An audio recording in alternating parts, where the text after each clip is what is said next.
animals. And I was speaking last week with Dr. Maisel Rais's wife. She said, Omar, they are calling us humans, but even humans have rights. So no one can kill any animal. No one can make an animal starve or like torture an animal. So they say there is rights for the animals. We are happy to receive the same rights the animals have. So, but they are not treating Gaza as humans or human animals. They are treating Gaza as they want to erase Gaza, and they want Gaza not to be there. But we have seen the resistance in Gaza. We have seen the people dying because there is no hospitals. We have seen people dying because there is no food, there is no water. I have heard lots of stories which make me crying every time I remember it about the women who've been dying while they like deliver their babies because there is no medical assistance. I heard the stories of the people who have kidney failure and they've been dying because there is no medical assistance. I have heard from the doctors. One of the doctors was my brother, Dr. Ahmed. He was telling me, Omar, we were using the vinegar, the sugar to clean the injured. We were seeing, like, the people who've injured, they can't continue being alive, but because there is no supplies, they were dying. So this is something we need to speak about. So please continue speaking about Gaza. And also there is the badge, Gaza badge. So this shows the children of Gaza were writing their hands on they were writing. So the children of Gaza were writing their names on their hands so they can be identified. So when Israel destroys the residential buildings, they can be notified and identified. So the first speech today, so we will have short speeches. Rima Rekhawi is a Palestinian from Gaza. She's a journalist, and she will be speaking now about her experience as a Palestinian from Gaza living in this genocide in the UK. Thank you, Rima.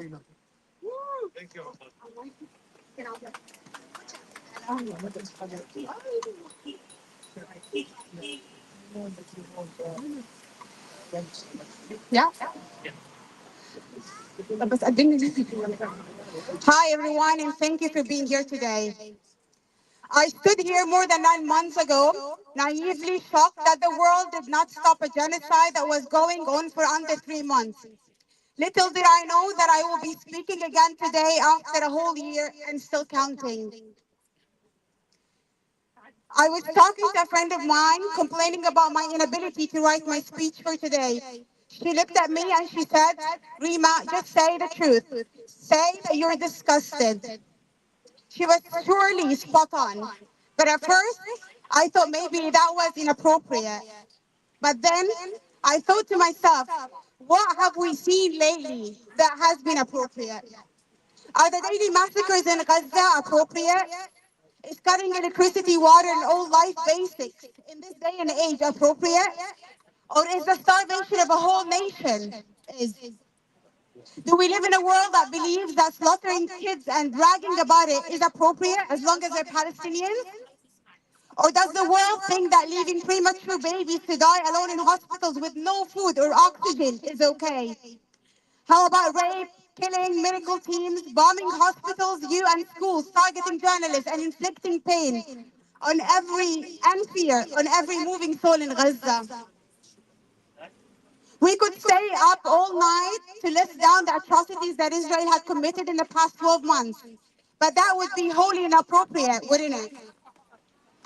What I believe is appropriate is to reflect on our state of moral bankruptcy in a world that allowed the genocide on Gaza to go for that long.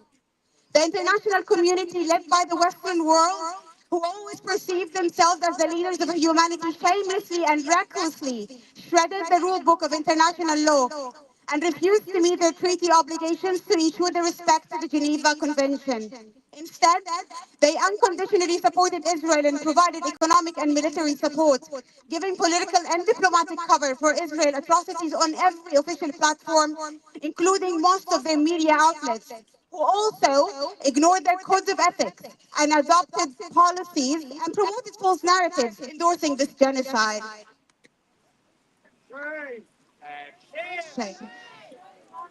I think it's appropriate to say What we're witnessing today is the result of the unconditional impunity that was granted to Israel for decades.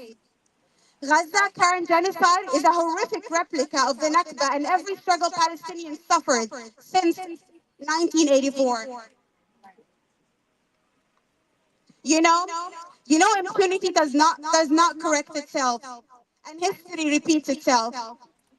These are the thoughts that crossed my mind the first time I saw my beloved people in Gaza forcibly being displaced on Salah ad-Din Street, carrying so little of their belongings and saving their house keys, just as our great-grandparents did. As if that was not bad enough, Israel's snipers would randomly target kids and force their parents to leave their lifeless bodies behind, stripping them of their rights to respectfully bury them and say their last goodbye. But the lucky ones had managed to carry their kids or siblings' lifeless, heavy bodies all the way to the unknown. Imagine being called lucky for that reason. To be truthful, the pain the pain that we feel is not something a Palestinian can possibly put into words. But what is more painful? The silence of the world. The way Palestinians have been dehumanized all along. The impunity Israel has. All are recipes for more atrocities to be committed not just against Palestinians, but against anyone who stands in the face of this injustice. Today we remember Hind Rajab's last words before she was brutally killed in the most horrific, inhumane way. Hind, Hind is a 6-year-old beautiful girl. She said in her shaking voice, "I'm so scared. Please come take me. Will you come?" Hind, stuck in a car facing an Israeli tank and surrounded by the dead bodies of her family members for hours, courageously recited verses of Quran on the phone with the paramedics while waiting for them to come and save her. But in this world, paramedics get massacred, and a 6-year-old child gets slaughtered after being shot at for more than 355 times. Hind's story is just a reflection of Gaza. Just as Hind was abandoned, killed over and over again, Gaza was too. And just as Hind's life was deemed unworthy, Gaza is seen the same way. And just as courageous Hind is, Gaza will always be. Gaza is Al-Azza, the land of dignity and pride, the land of faith and generosity, the land of resilience and strength. I'm not here today because Gaza needs us. I'm actually here today because the world needs Gaza. Gaza, you are our beacon of hope, our symbol for humanity, and our beautiful land. Thank you all for being here. Together we're stronger. Together we're united. And together we will love always Palestine, free Palestine. Free.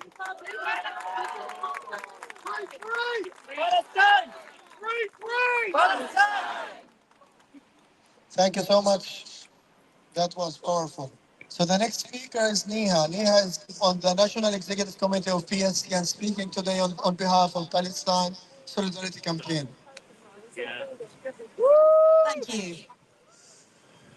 I want to start by saying what a great honour it is to be with you all today as we stand together to mark 1 year of Israeli genocide, 1 year of Palestinian resistance to genocide, and to remember the thousands of people that have been so cruelly taken away from us by genocide. With this vigil, we show the world that we honour the memory of every single life that has been taken from us by the forces of colonial occupation and apartheid over the past year and the 76 years of ongoing, unending Nakba. We are also here because we have made a promise never to forget. Never to forget that this ongoing Nakba started with British imperialism. Never to forget who is responsible for these senseless deaths.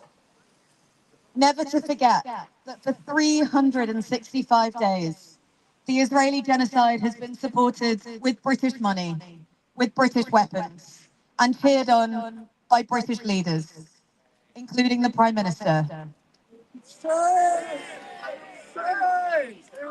The same people who allow more bombs to be dropped on schools, on hospitals, on homes, in Gaza, in Lebanon, in Syria, in Yemen. These same people call millions of ordinary British people hate marchers. They call our chants for justice and liberation chants of hate, and they say that we are the racists for wanting an end to a system of racist domination. What they cannot, what they will never understand is the love that billions of people around the world have for the people of Palestine. That's the love that we've seen every Saturday as millions of people have joined our movement on marches through the streets of London. It's a love we've seen when young trade unionists have shut down arms factories that make weapons for Israel. It's a love we've seen when thousands of young people have walked out of their schools and colleges to set up encampments, demanding justice for a people whose cause they feel so deeply. That connection between Western politicians and Israeli colonialism is upheld by a series of tactics that we, as people who are descended from those who fought against colonialism, know all too well. The UK and US governments support war in Gaza for the same reason they supported war in Iraq. They support apartheid in Palestine for the same reason they supported it in South Africa. And they support the partitioning of the West Bank for the same reason they carried out the partition of India. Their goal is always to divide, to conquer, and then do anything they can to maintain control. They never learn their lesson. That we have something more powerful than their jets, their bombs, and their border walls. We have the people, united across the world by their love, by their solidarity, and by their dreams of freedom.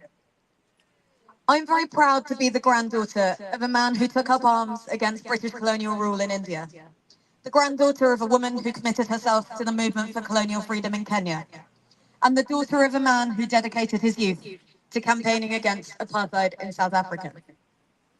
My dad always says that everything he knows about justice, he learned from the South African people.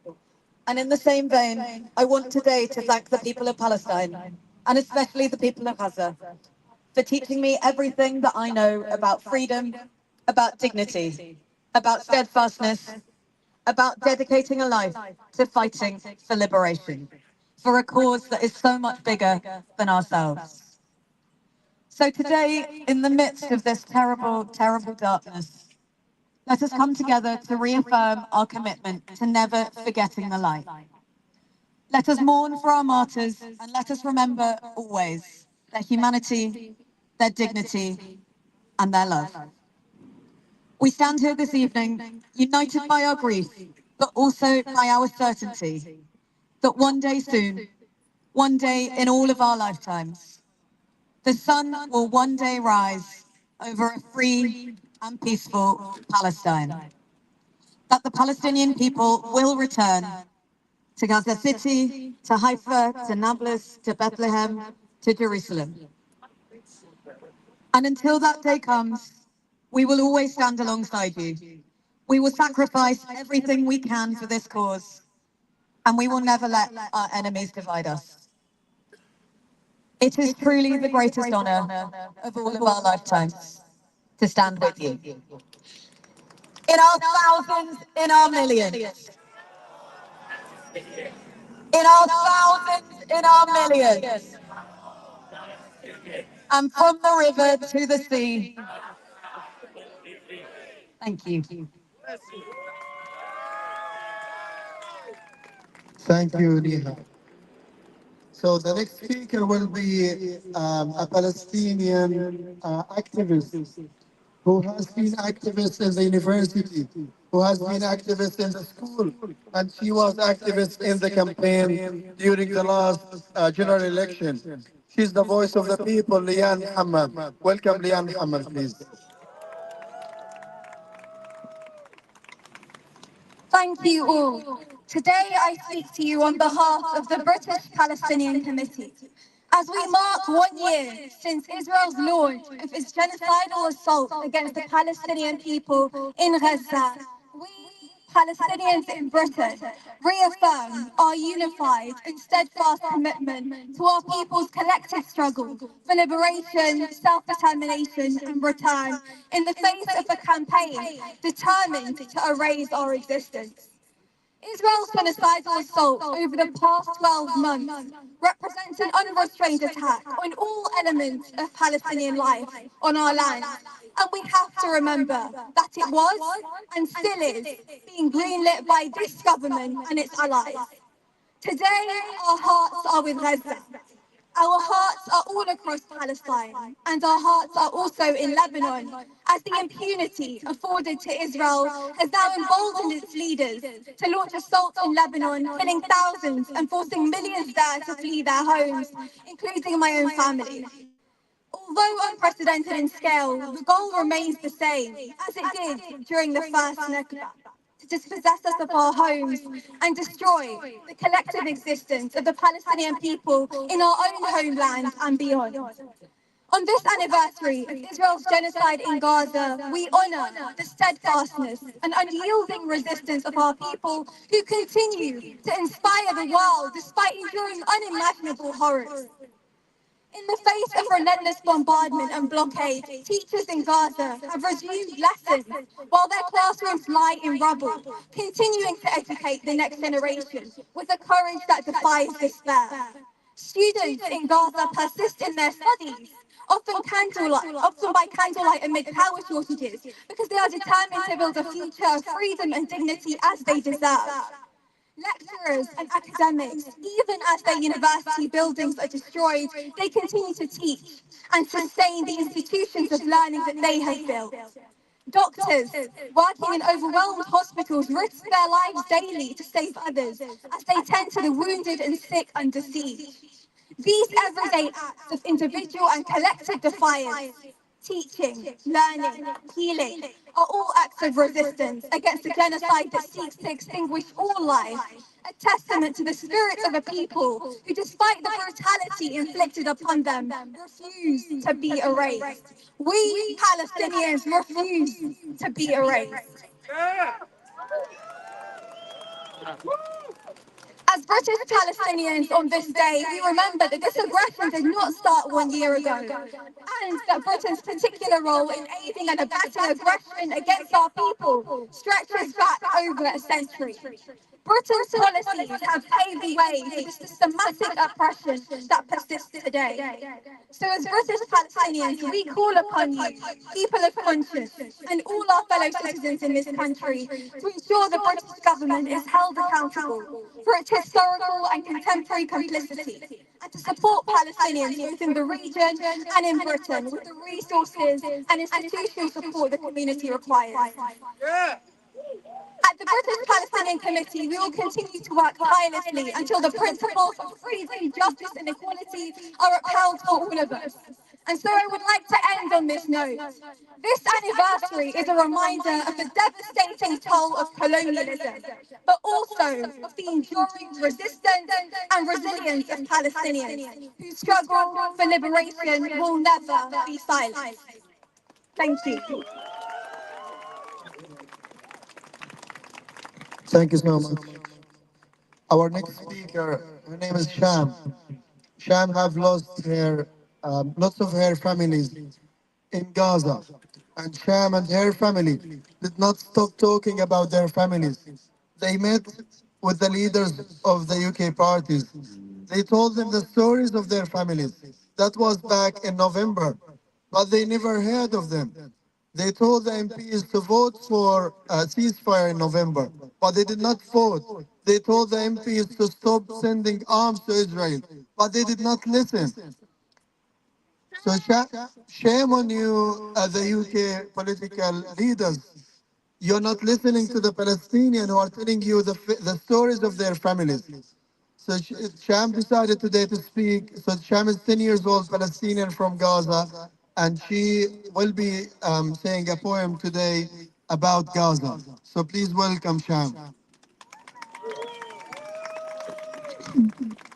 I don't know how many have died or how many died before war flared up. There must be a way to listen to all the pain that burns in our people.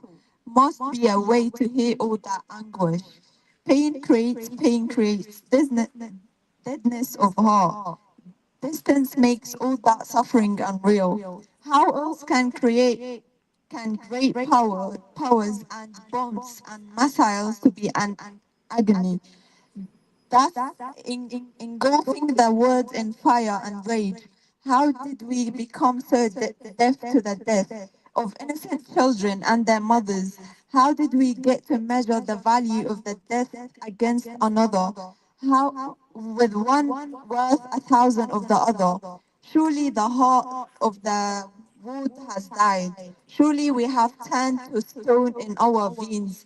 I sit here staring at the sky, wondering what could change the coldness in the soul that makes it possible for us to eat our food, go to work, and laugh with our families when we know that over in Gaza, a brief dream away, hundreds of thousands starve, their homes destroyed, their lives broken.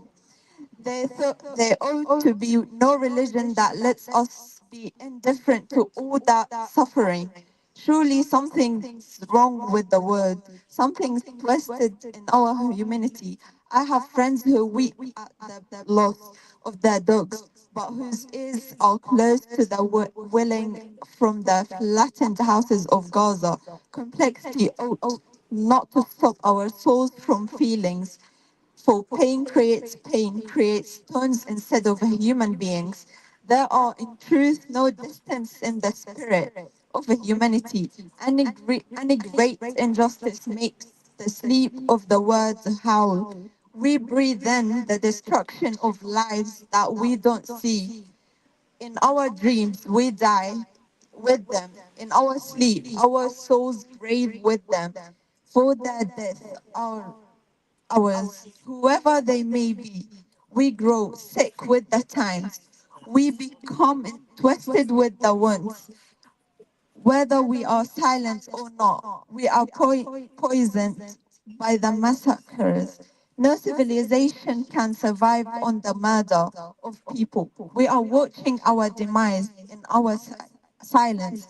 Peace is not ignorance or lies. We are measured by what we tolerate. The agony we ignore, keep quiet about. For our peace of mind, silence helps these missiles. Our silence is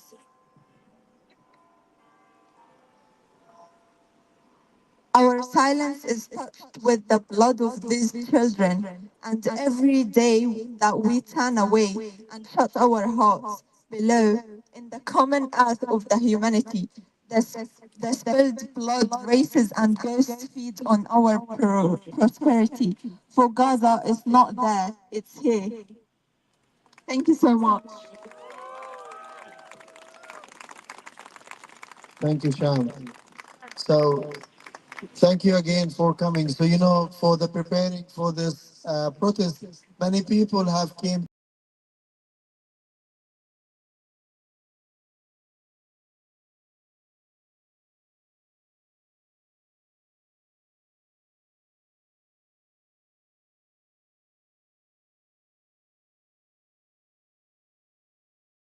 Next speaker is Ahmed al-Na'ouq. Ahmed al-Na'ouq is a well-known Palestinian from Gaza. We know his story and we know his work for Palestine. Since the war started, Ahmed has been speaking daily in every city, speaking about the Palestinian and the Gaza struggle, about how the media bias against the Palestinian. So please welcome Ahmed al-Na'ouq speaking about the Palestinian story in the last 12 months.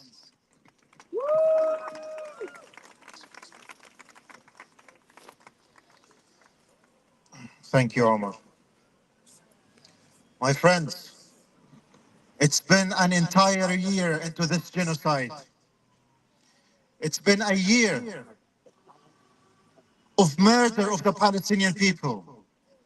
It's been a year of killing thousands and thousands of Palestinians. It's been a year of slaughtering 14,000 kids, little kids, who deserve to live in peace, in dignity, in humanity, who deserve to enjoy human rights and equality. It's been a year of carpet bombing of Gaza. It's been a year of destroying hospitals, schools, mosques. It's been a year of terror, terror against the poor civilians of the Gaza Strip. It's been a year of hypocrisy. It's been a year of complicity. It's been a year of active participation in the genocide from these Western power leaders.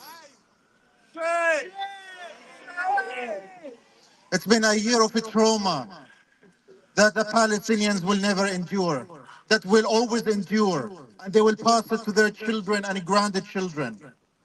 It's been a year since I lost my family, the 21 members of my family who were killed while they were sleeping in their home.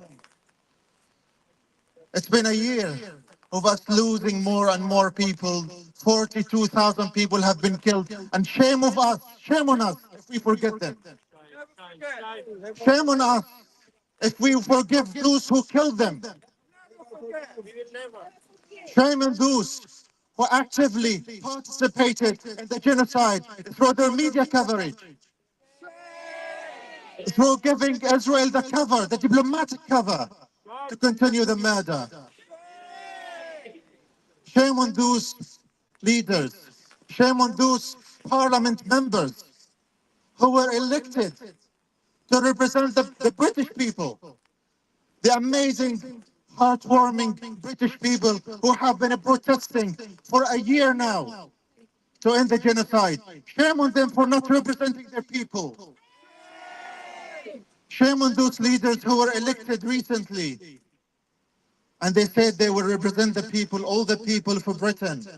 And yet they ignored the demands of millions and millions and millions of people who have been protesting day and night for Palestine, who have been calling for arms embargo on Israel, who have been calling for cutting diplomatic ties with Israel.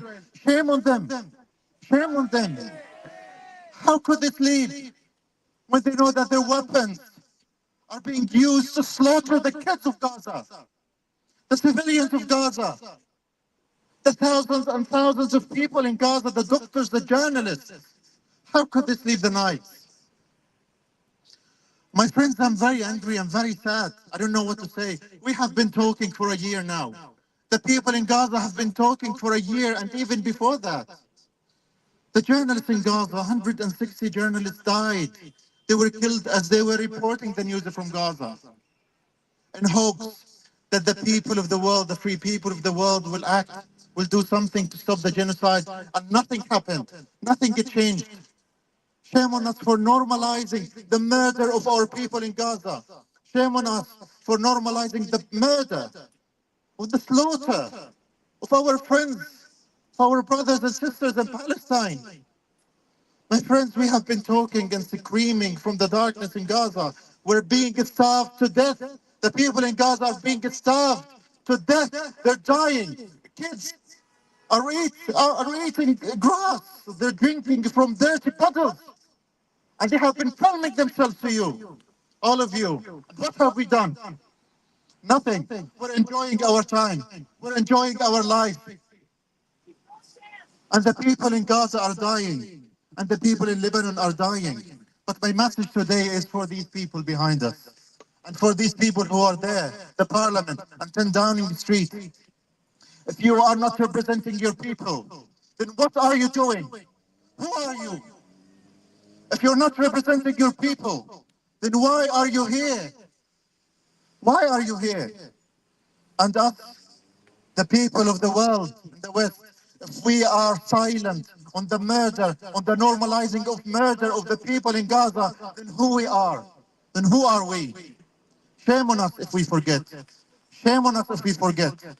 Shame on us if we forgive. And again, this is a message for you, not of despair, but of hope. I know that we, the Palestinians, we will survive. We will not die away. We will not be uprooted. We are like seeds. When we are buried, we will grow bigger and stronger. And the branches of our trees will touch the sky. We will not die away. We will survive. But the message for those people who are actively participating in the genocide, for the media outlets who have been failing the Palestinians, who have been failing their profession, shame on you. History will remember. History is being written right now. And shame on us if we stand on the wrong side of history. Thank you. Thank you so much, Ahmed. As Ahmed said, we will never forget. We will never forgive. So I'll tell you a short story about my brother, Dr. Ahmed Mukhalalati, who was in Gaza at the Shifa hospital in November when the Israeli army occupied the hospital. At that time, I had the contact details of most of the UK mainstream media. I called them at 5 o'clock in the morning, telling them, my brother is an eyewitness. He's an Irish Palestinian. He's telling you Israel is occupying a Shifa hospital, the biggest hospital in Palestine. No one replied. Then one producer told me, listen, Omar, when anything comes to the Israeli army, we don't take the information from you guys. We don't take the information from Reuters. We wait until the Israeli army send us a statement, and then we start talking about the topic. Okay. So they don't listen to us. They don't treat us as eyewitness. They don't treat us as humans. I'm talking about the UK mainstream media. Then 2 days later, my brother saw the BBC and Sky News and CNN reporters inside the Israeli tanks coming to a Shifa hospital and not speaking with the Palestinian. They were promoting the Israeli propaganda. And then they say we are a free media. So the BBC, Sky News, and the CNN and many more, they were in the Israeli tanks. This is information. This is not an imagination. They came in the Israeli tanks, and you see their reports, and they were like putting the pictures about the Palestinians from outside, from the Israeli tanks, filming us. We will never forgive. We will never forget. So the next speaker is Dr. Alina. Dr. Alina is representing the health worker for Palestine, the ones who've been demonstrating since October, the health worker who have been, like, they have seen lots of attack from the GMC, from the royal colleges, from their hospitals and trusts to make them stopping talking to about Palestine. This morning I was wearing this badge, the one you wear, the red one. I went to the parliament because they were an event about the human rights issues in Palestine. The security of the parliament told me this is not allowed to be worn in the parliament. This is today. I told them, have you read what is written there? It says, if my hand survives, this is my name. Because the Palestinian children were writing their names. If they've been killed, they can be identified. He said, I did not read it and I will not read it. I told him, call your supervisor.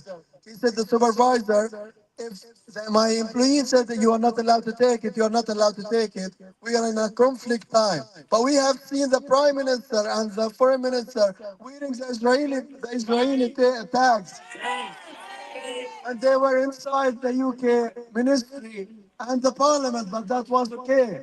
But to wear a badge for Gaza does not have the word genocide, or Gaza, or Palestine. Just because it represents Gaza is not allowed. This has to stop. So the next speaker is Dr. Ilan from the Health Worker of Palestine.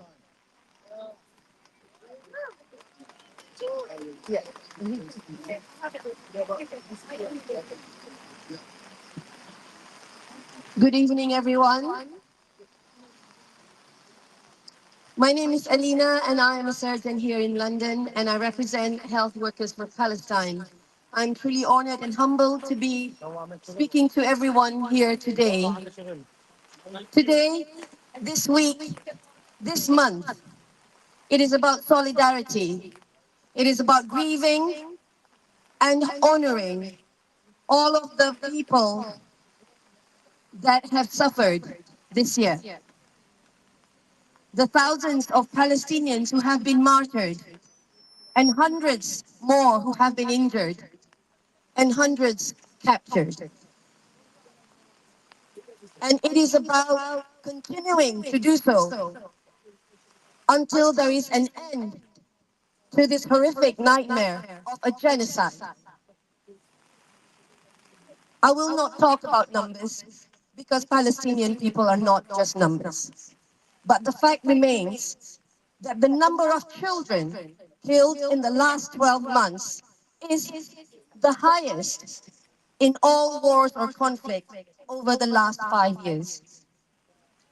Health Workers for Palestine started with a vigil on the 10th of November 2023 to honor our courageous colleagues who have stayed on to care for their patients in the face of adversity. And we have been holding regular vigils and advocacy work and events since that very first vigil. We have expanded nationally and globally, and now there are many health workers represented in many cities around the world and in the UK. As health workers, we are horror-struck that health workers are being deliberately targeted. We are distraught that health workers are being captured, tortured, and even killed during captivity. We are incredulous and outraged that the healthcare system is being deliberately destroyed because they are witnesses to what is truly happening, and they are the ones who would treat and mend. But it is not just healthcare. Religious institutions, education, art, everything that means anything or worth anything is being destroyed. We are seeing a systemic crippling of the ability of a group of people to rejuvenate itself. We are seeing the cowardice of people and of our British government in being complicit and not putting a stop to this injustice. Shame on them. This year has been a sobering year for many people. It has been an educational year for a lot of people around the world.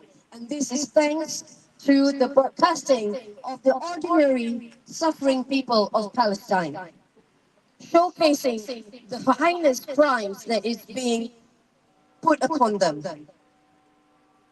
We need to say thank you to the people of Palestine who showed us resilience and resistance, courage in the face of adversity. But most importantly, it is a message of hope.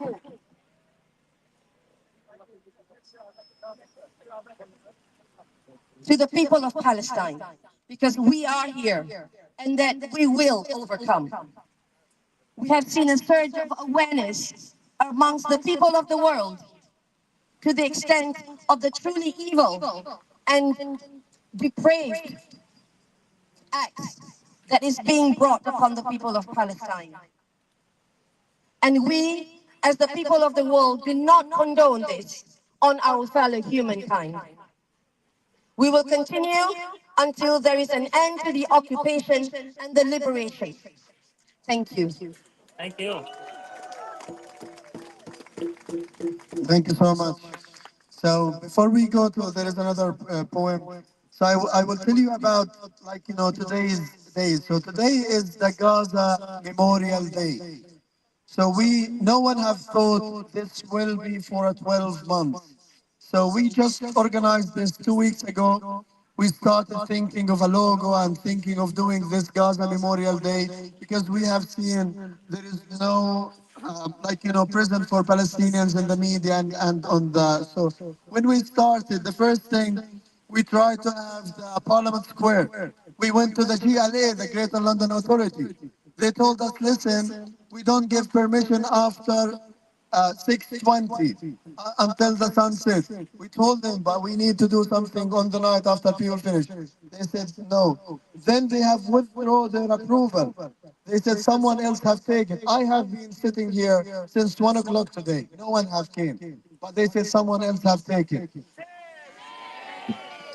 Then we have done a Twitter account. We tried to promote our page. They said this comes against our political and social stuff. Then we tried to do stuff on the Instagram and Facebook. They were refusing. So I want to ask every one of you, please open your Facebook, sorry, Instagram and Twitter, and open Gaza Memorial Day. Please follow the page. The page have only 50 followers. So please, if you can, Gaza Memorial Day. Check the Instagram and Twitter. We want to tell Twitter that you do not dictate who have appearance on Twitter. It's not for Trump and Elon Musk to decide who have the power to be on the social media. We are the people. We are the power. So please support these pages. So then we have a short poem by our sister here, and then we will be having the final reminder about the stories of Gaza. Then we can all go home. Thank you so much. Just gonna, yeah, you know.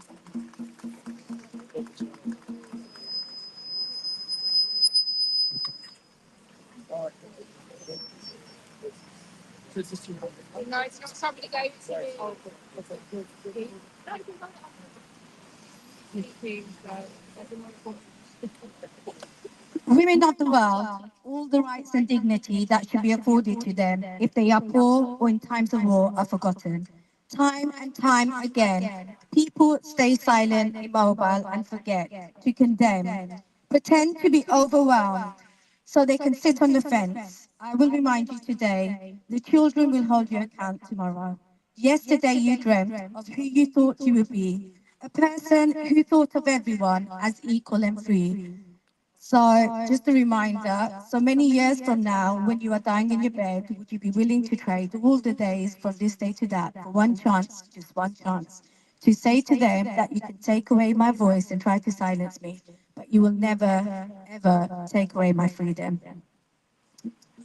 One more. Oh, here's oh, oh, can I not have the iPhone in it? Sorry. Last one, and then I'm done. Um, okay. In a so generation trauma. So in a theme park, I sat down, Down syndrome, just standing there, looking confused and lost, screaming children, screaming children. Listen to the sound. His mum came to hold his hand. He walked along. I smiled relieved. What happened to Mohammed Bar was so wrong. Pleaded, Ya Habibi, and no one intervened. In the theme park, overwhelmed, I sat down, sang the screaming children. A girl with pigtails runs by. I sigh, looks just like green, like a dream. Flashback, it seems. Another runs past, colourful clothes, just like Sidra. Now just bones. Memory on phones, killed by drones, parents consoled. Every day another episode as we see it all unfold. Children knocked down like dominoes, racist manifestos, media superimposed, public stroke, truth slow, millions of anecdotes. But in the theme park, standing there, comatose, in the theme park, in the line, whining child, chill up my spine, sounded like Hind in the car, ingrained like a scar. What was her crime? World, is this not a sign? For the sign, you'll get fined for the silence, for the ignorance, for the free license, for the indifference, for the lack of sirens, for the lack of riots, missing conscious, sitting on the fence in balance, calling human rights defenders a nuisance, not caring what happened, signing off for weapons, humanity not learning lessons, lack of action, not asking questions, ignoring the thousands, if not millions, happened through different seasons, silent nations lining up in the playground. I am drowned by the sound, lines of children, I see crimson running, driven all around the kingdom, injured, sickened, fallen. They don't understand the system, killing, stolen, imprisoned, stricken. You will never be forgiven. At the school gates, I watch mums crying. I break, I stand tall and fake. Mums crying, tears wiping, children's dying.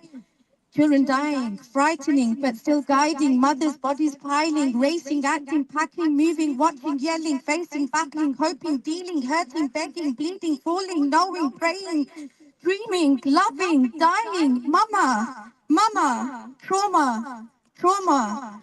Teachers gone, students gone, 14 schools wiped out, human storm, you still in doubt, dumbfound, feeling burnt out, silent throughout, brown so loud, empath crowd. Flower for my family, daily, slowly, deadly, hardly, hungry, bloody. Flower for my family. Mama hungry, brother hungry. Could be a movie, made history. What story? Sadly, truly, killed while collecting family flower for my family.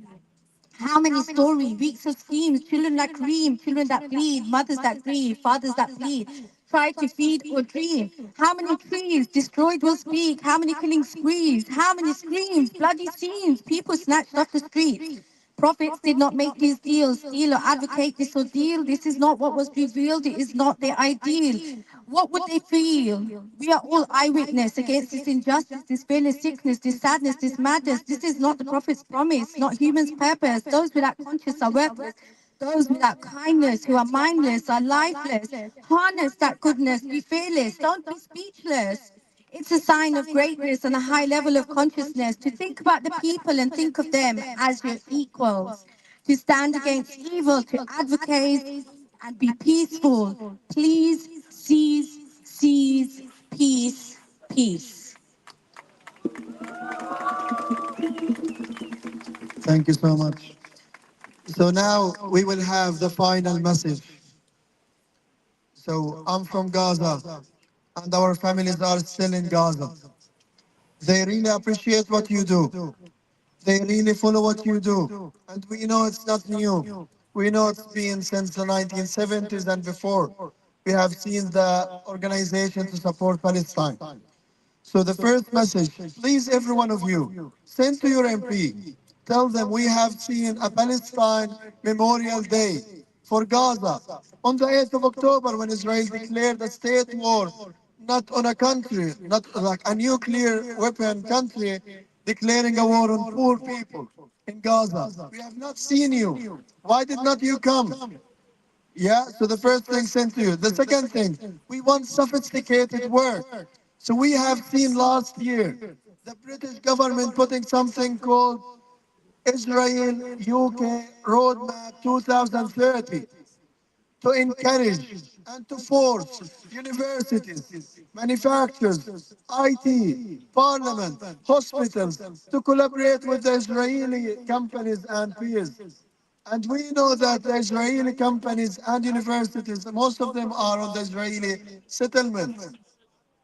So we can tell these universities like Queen's Mary, UCL, King's College, they're all complicit. You know, the F-35 that kill our people, 25% of it is built in the UK. So we can make a change. So we need a sophisticated work. So we need to follow where the Israeli products are. So if you work in the hospitals or the pharmacy, look where the Israeli products.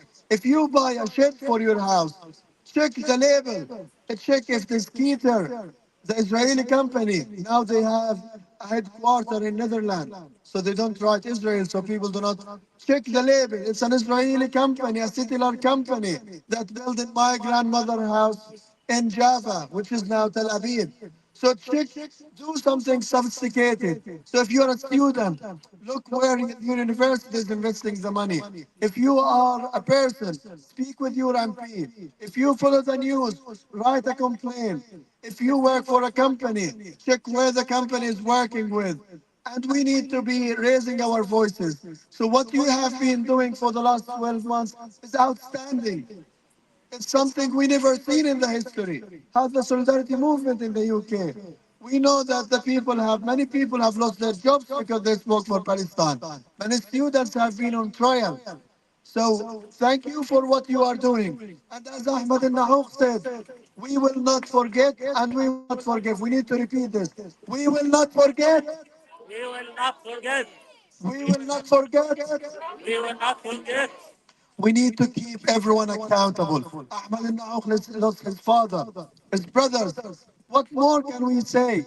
His brother was sleeping in his house, and Israeli, the F-35 killed his father in November last year. And Ahmed was alone here, just receiving the news. And it's not over. Every day and night we receive news that Israel killed our people and they send evacuation. So now you need to go home with full proud, like you know what you have done in the last 12 months. And we need to continue this. Thank you so much for coming today. This means a lot for Gaza. This means a lot for Palestine. Free, free, free, free, free, free. Stop arming Israel. Stop arming Israel. Stop arming Israel. Stop arming Israel. We will not forget. We will not forget. We will not forget. We will not forgive. Thank you so much. And please keep the great work. Thank you so much.